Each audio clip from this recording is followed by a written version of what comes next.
Excuse me, what are you doing here? The homeless shelter is 3 blocks down. The words hit like a slap across the face, slicing through the quiet hum of the bank lobby.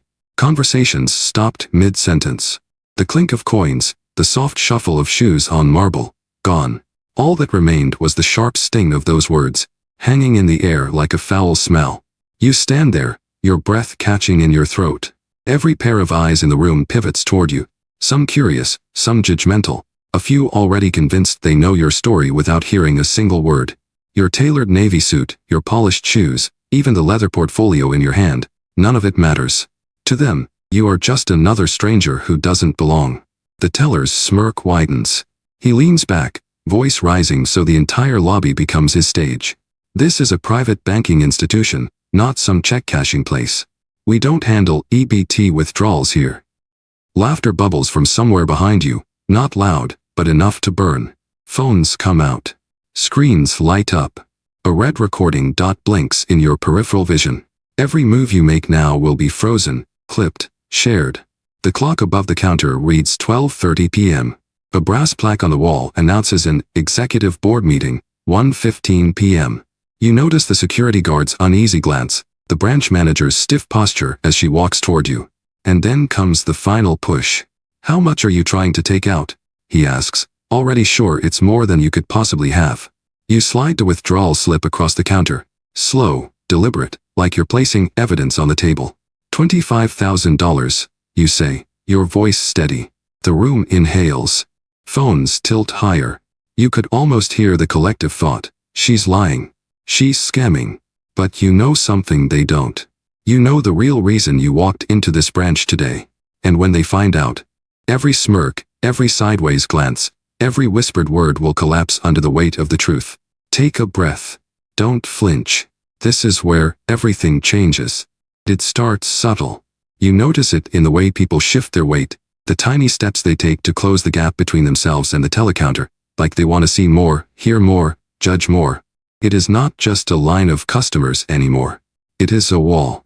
Not made of brick or steel, but of eyes, whispers, and assumptions. On one side, you. On the other, a system that's been built to smile while it shuts you out. The teller and the branch manager stand shoulder to shoulder, forming a neat barrier. Their words are polite on the surface, but every syllable carries a message. You do not belong here. The air shifts when a voice cuts through from behind. Banking discrimination happening right now at Liberty Trust Midtown, says a young woman holding her phone upright. Her live stream chat lights up. Hearts, angry face emojis, comments racing so fast they blur. Her name is Zoe Nguyen, freelance journalist. She does not put her phone down. The live stream is a mirror, and that mirror is now turned outward. The people watching are no longer just bystanders. They are witnesses. Some viewers type in solidarity, sharing their own stories. Others demand the branch address what's happening. The number in the corner of Zoe's screen jumps from 600 to over 2,000 in less than a minute.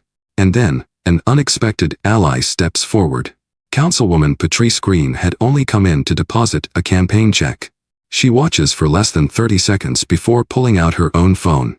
What's the reason she's being asked for more documentation than the man in front of her? Patrice asks loudly enough for the live stream to catch it.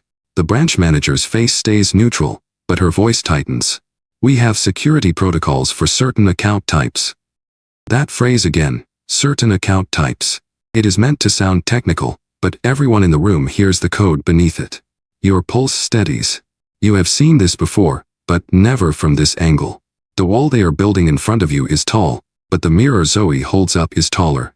Every glance, every dismissive shrug, every delay is being reflected back to thousands of strangers who now know your name. Somewhere deep down, you know that invisible walls only stand when no one is watching. Today, they are not just being watched. They are being recorded, shared, and dissected in real time. And walls like that, they start to crack. You look at Zoe. She nods. The mirror is still up, and you are ready to push back. The second hand on the wall clock hesitates. Just for a breath, it hangs between ticks, as if the entire room is holding still. You can almost hear it straining to move, and when it does, the sound feels louder than it should. Time is not on their side. The plaque behind the counter still reads, Executive Board Meeting, 1:15 p.m. You glance at your watch. 12:43. 32 minutes until that meeting. 32 minutes until the people who think they run this place gather upstairs, unaware that their reputation is bleeding out right here on the marble floor. You set your portfolio on the counter, not opening it yet. Instead, you lean forward just enough for the manager to feel your presence. Are you aware, you say calmly, that the Equal Credit Opportunity Act prohibits discrimination in any aspect of a credit transaction? Her mouth opens, but nothing comes out right away. She recovers with a practiced smile. Ma'am, this isn't about discrimination. This is about security. Security. You glance toward the man who just left the counter with an envelope so thick it barely closed. Did you ask him for proof of employment? Silence. It is a dangerous silence, because the live stream picks it up like a microphone. In the corner of your eye, you see Zoe's viewer count jump again, now over 4,000. Comments flood the screen. This is textbook discrimination. File a complaint right now. Where is the FDIC hotline number? Patrice Green steps closer, folding her arms. I think we should see the written policy, she says, her voice steady but edged. If you have a policy that treats certain account types differently, it should be available to the public. The branch manager shifts her weight. That's an internal protocol. Then you may want to check the Community Reinvestment Act, Patrice replies, because internal protocol does not override federal law. You watch the cracks widen. The dead clock ticks again, 12:47 now. Upstairs, they will be preparing for their board meeting, pouring coffee, setting out notepads. Down here, the living law is moving into position. The system counts on people not knowing the rules, not citing them, not speaking them aloud. But the law has a heartbeat when someone is willing to give it one. And right now, you can feel yours sinking with it. Another tick. Another minute closer to the moment they cannot avoid you. The countdown is no longer just about time. It is about how much truth you can fit into the space between now and 1:15. And you intend to use every second. The thing about power is that it comes in different currencies. Some people spend it in favors, some in influence, and some in fear. You have learned to spend it in numbers, the kind that sit on balance sheets and move stock tickers. You rest your hand on the leather portfolio, feeling the weight of what's inside. It is not just paper. It is leverage. You glance at the manager, then the teller, then up at the security camera blinking in the corner. You do not need to raise your voice. The numbers will speak loud enough. Liberty Trust Bank, you begin, is not just another line in my contacts. Jackson Equity Partners holds 28% of its voting shares. Add our coalition partners, and that's controlling interest. There is a pause, almost imperceptible, but it ripples through the room. Even the security guard, Deshaun, straightens his shoulders. You continue, calm and steady. That means when I walk into this branch, I do so as a customer, but also as an owner. And when an owner is treated like this, you let the sentence hang. It becomes a shareholder issue. On Zoe's live stream, comments explode. Viewers are tagging financial news outlets now. A few are already posting screenshots of Liberty Trust's stock price. You know the algorithms that track sentiment. They are watching, and they do not like what they see. Somewhere downtown, an analyst's alert is flashing red. Words like PR crisis and shareholder unrest are being typed into internal memos. Automated trading bots are sniffing the shift in market mood. The number might only dip a few cents at first, but you know better. Perception always moves faster than fact. Patrice Green's eyes sharpen. She knows exactly what you are doing. This is not just a civil rights conversation anymore. It is a balance sheet conversation. And in America, balance sheets get priority. You lean in, lowering your tone just enough to make them listen harder. By the end of this quarter, this branch's performance will be reviewed in the context of ESG compliance. Today's live stream? That's Exhibit A. The manager's jaw tightens. Kyle, the teller, finally looks unsure. The invisible wall between you and them is not gone, but it is starting to shift, because now it has a price tag. Morality should be enough to make a system change. But when it is not, the market has a way of assigning value to justice. And you are perfectly willing to let them see just how expensive this moment can become. Long before you could walk into a bank with a portfolio full of shareholder documents, you walked into a different bank with nothing but hope and a scholarship letter folded neatly in your purse. You were 17, still in high school, living in Birmingham. It was summer, hot enough that the air shimmered above the asphalt, and your mother had insisted you open your first account before heading off to college. You remember the branch. The lobby smelled faintly of copier toner and floor polish. The air conditioning was so cold it made your skin prickle. You stood in line rehearsing what you would say, your fingers brushing the edge of that scholarship letter, proof you were ready to start your future. When it was your turn, you stepped up to the counter and explained what you needed. The teller glanced at your letter, then at you, and smiled in a way that wasn't kind. She said, "I'm sorry, but without a job history or a cosigner, we can't open this type of account." You didn't know the rules then. You didn't know that there were other options, other products, other ways she could have helped you. You only knew the weight of the pause before the person behind you stepped forward, a young white man in a baseball cap, and was greeted with a cheerful, "Of course, we can set that up for you." Your mother waited outside in the car, the engine running, the AC blowing on her face. When you slid into the passenger seat empty-handed, she didn't ask what happened. She just looked at you for a long moment, her hands still on the steering wheel, and said quietly, "One day, you're going to buy the table they made you stand outside of." That sentence never left you. It became a seed planted deep, watered by every slight, every second glance at an ID, every time someone pretended the rules were the same for everyone when you knew they were not.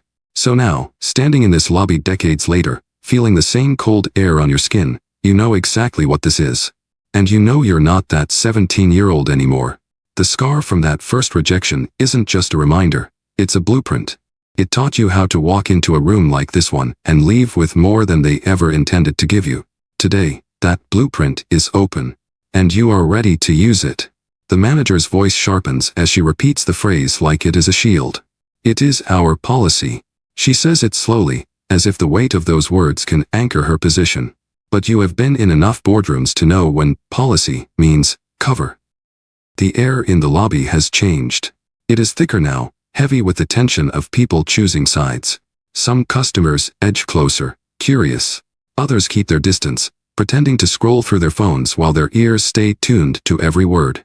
You glance over at Zoe's phone. The comments are relentless.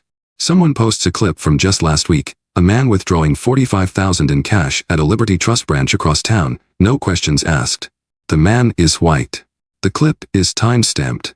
It is not just similar to what you are trying to do today. It is almost identical. Patrice steps forward, her voice measured but pointed.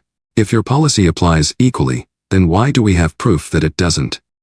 She angles her head toward Zoe's screen, making sure the live stream captures the question.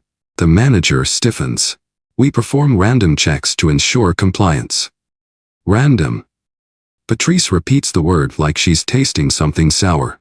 Funny how random checks tend to happen to the same type of customer. Deshaun, the security guard, shifts uncomfortably. He glances at you, then back at the manager, his jaw tightening. You catch it, that flicker in his eyes that says he has seen this before and he doesn't like it. Kyle, the teller, tries to cut in. "Ma'am, you need to understand." "I do understand," you interrupt, your voice steady but unmistakably firm. "I understand the difference between a policy and a pretext. I understand when rules are applied selectively. And I understand that in this country, selective enforcement can violate federal law." The word law lands like a dropped stone. People shift. Someone in the back murmurs, "She's right." You let the silence that follows hang in the air. It is not empty. It is full of receipts, of patterns, of the collective recognition that the word policy can be a mask worn by prejudice. And masks, once pulled off, never look the same again. It happens quietly at first. You see Zoe glance down at her phone, her eyes narrowing. She's reading something, scrolling with quick flicks of her thumb. Then she looks up at you, the corners of her mouth tightening into the kind of smile that says she's about to light a fuse. "Check your email," she whispers. You pull out your phone and there it is, forwarded from an address you recognize. Ruth Alvarez, your longtime ally in the activist investor community. Subject line, internal memo, Liberty Trust Protocol Update. You open it. The words are cold, sterile, but the meaning drips with bias. Heightened scrutiny for non-core segments. You read it twice, then a third time. The memo is dated less than 6 months ago, signed by a regional VP whose name you've seen in shareholder meetings. It instructs staff to apply enhanced verification procedures for accounts falling into risk categories, though it never defines what those categories are. The examples given, however, make the intention clear. You hand your phone to Patrice. She reads it once, her eyebrows climbing, then turns the screen toward Zoe. Without missing a beat, Zoe tilts her phone so the live stream can catch every word. Her voice is steady as she reads it aloud for thousands of viewers. Gasps ripple through the lobby. Even Deshawn, who's been trying to stay neutral, lets out a low whistle. Kyle freezes mid-motion, his hand hovering over his keyboard. The manager's face goes pale. "That's confidential," she snaps, her voice sharper than it's been all afternoon. "That's evidence," you reply, each word deliberate. Evidence that your so-called policy is actually a targeted practice. And now, thanks to this live stream, everyone can see it. Upstairs, you imagine the quiet panic beginning to spread. Phones ringing, assistants whispering in hallways, someone rushing to draft a damage control statement. They know what you know. Once a document like this escapes, you can't put it back in the drawer. The memo is no longer just on your phone. It's on screens across the city, maybe the country. Screenshots are being saved, shared, sent to reporters. Somewhere, a compliance officer is realizing that this is going to trigger more than bad press. This is going to trigger investigations. And as you slide your phone back into your portfolio, you realize the power has shifted again. They aren't just defending their actions now. They're defending their entire system. And systems, unlike individuals, can't hide behind a counter. They have to answer to everyone. The lobby feels different now.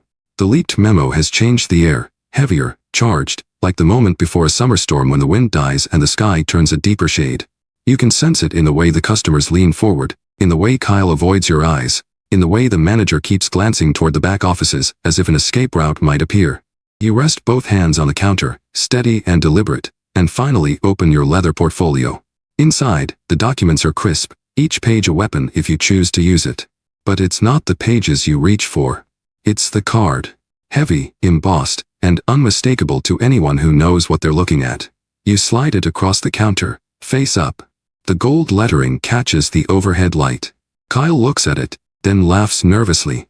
Anybody can get a fancy card made online these days. Before he can push it back toward you, you add another card on top. This one carries the Liberty Trust corporate seal, your name etched beneath the title. Board Director, Series A Supervoting Rights. It's the manager who reacts first. Her face drains of color, the smile she's been holding on to finally breaking. "Is this real?" she asks, almost to herself. "It's very real," you say, your voice low but carrying across the marble floor. "Jackson Equity Partners owns 28% of Liberty Trust Bank. I am its CEO. Add our coalition partners, and we hold controlling interest." You pause, letting the weight of it settle. "So when I say I own this bank, it is not a metaphor. It is a legal fact." A ripple moves through the room. The man in line who had been smirking earlier now stands straighter. Someone in the back whispers, "She owns it." Zoe's livestream comments explode. "She's the boss. They messed with the wrong person. This is history." Viewers are tagging newsrooms, business reporters, and financial watchdog accounts. You turn your gaze back to the manager. "And now, we're going to have a meeting, right here, not upstairs, about how this branch treats its customers." For the first time, she doesn't have a reply. The invisible wall between you and them has crumbled. What's left is the undeniable truth, spoken clearly for everyone to hear. I own this bank. And there's no policy, no pretext, no excuse strong enough to stand against that. The sound in the room shifts. It is no longer the low hum of idle chatter. It is the charged murmur of people sensing that something irreversible is about to happen. You stand tall, not behind the counter, not in a back office, but right here in the center of the marble lobby, the place where they tried to diminish you. "Here's how this is going to work," you say, your voice even but unmistakably authoritative. "We are not taking this conversation upstairs behind closed doors. We will settle this right here, in front of the people who witnessed it." The manager glances at Kyle, then toward the back offices, but no one moves. Deshawn takes a single step forward, not in opposition but in solidarity, a quiet acknowledgement that the balance of power has shifted. You open your portfolio again and pull out a short document. Not legal jargon, not corporate fluff, but a straightforward resolution drafted for moments exactly like this. Effective immediately, you begin. The teller who initiated this discriminatory treatment will be suspended pending investigation. You nod toward Kyle. His face is pale, but he says nothing. Second, you continue. The branch manager will also be placed on leave pending review of her supervisory conduct. You meet her eyes. She swallows hard. Patrice Green steps closer, her voice steady as she addresses the live stream. This is accountability in real time, folks. No waiting for press releases, no hidden HR process. You're watching it happen. The lobby is silent except for the steady ping of Zoe's viewer count climbing. Over 8,000 now.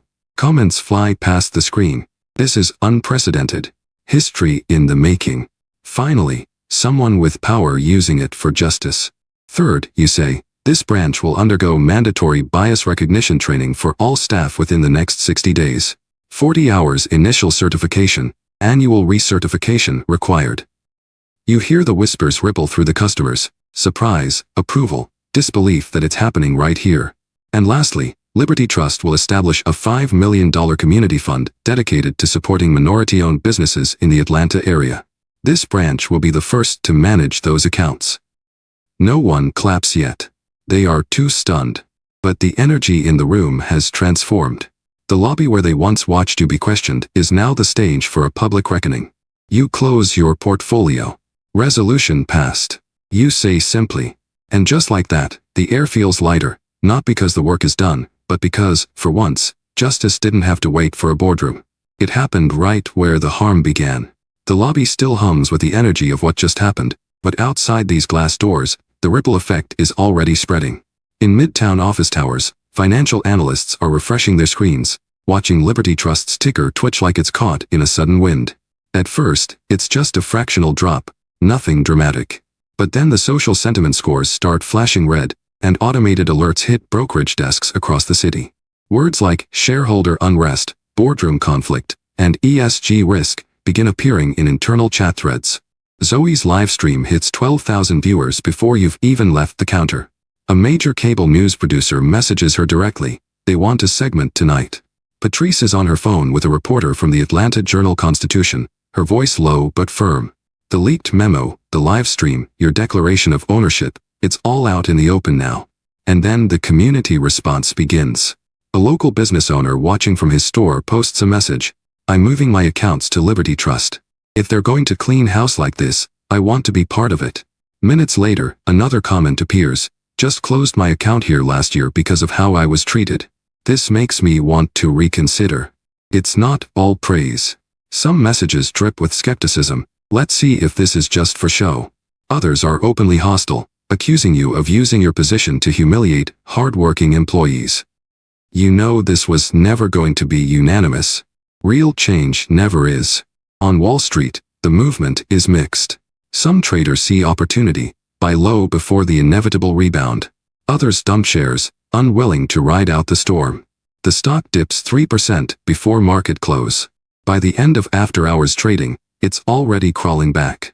The market speaks in numbers, and those numbers are starting to price in something rare: faith in reform. In Atlanta's West End, a community nonprofit director tells a local radio host that the $5 million fund you just announced could be transformational. She says the money could help launch 50 small businesses in neighborhoods banks have ignored for decades. Her voice cracks a little when she says, "This isn't just a PR move. This could change lives." You know the cameras will follow you for days, maybe weeks. You know corporate PR will want to package this moment into something neat and palatable. But the truth is messier, and more powerful. The aftershock is not just in the market or the headlines. It's in the conversations happening in living rooms, barbershops, church basements. And you have no intention of letting that energy fade quietly. The lobby is quieter now, but the echoes of what happened still linger in the air. Kyle stands stiff behind the counter, eyes fixed on the keyboard like it might offer an escape. The manager hovers near the side door, torn between leaving and staying to defend herself. Deshawn remains by the security desk, his posture still alert but no longer defensive. You know moments like this can define people for the rest of their careers, or their lives. Justice isn't just about punishment. It's about deciding whether to leave the door open for someone to grow, or to close it for good. You turn first to Deshawn. You were in a hard spot, you say. But I saw you trying to de-escalate, and I saw your discomfort when things crossed the line. That matters. You reach into your portfolio and slide him a card. Director of Compliance and Customer Advocacy. I think you'd do well in that role. His eyes widen, and for the first time all day, his shoulders ease. Then you face Kyle. His jaw tightens, but you hold his gaze. What happened here today was unacceptable. You could have followed protocol without assuming I didn't belong. You didn't. You let that settle for a moment. You're suspended, but I'm giving you a choice. You can walk away, or you can enter a 6-month rehabilitation program, bias training, community service, and mentorship with someone outside your usual circle. Complete it, and you can reapply for a position. But only if you've learned something real. The manager takes a step forward. And me. Her voice is tight. You're on leave pending a full investigation, you tell her. If the review shows a pattern, you won't be coming back. If it shows this was a failure of judgment rather than character, there may be a path back, but it won't be in a supervisory role. People don't need bosses who lead them into harm. No one claps this time. It's not that kind of moment. This is quieter, heavier, the part where accountability meets the possibility of redemption. You've seen what happens when power is used only to destroy. It leaves the same kind of scars you've spent a lifetime fighting against. Grace, law, and wisdom have to work together. Too much grace without law is weakness. Law without wisdom is cruelty. And wisdom without grace is cold. Today, in this lobby, you intend to use all three. The crowd has thinned, but the moment is far from over. Reporters wait outside, cameras ready.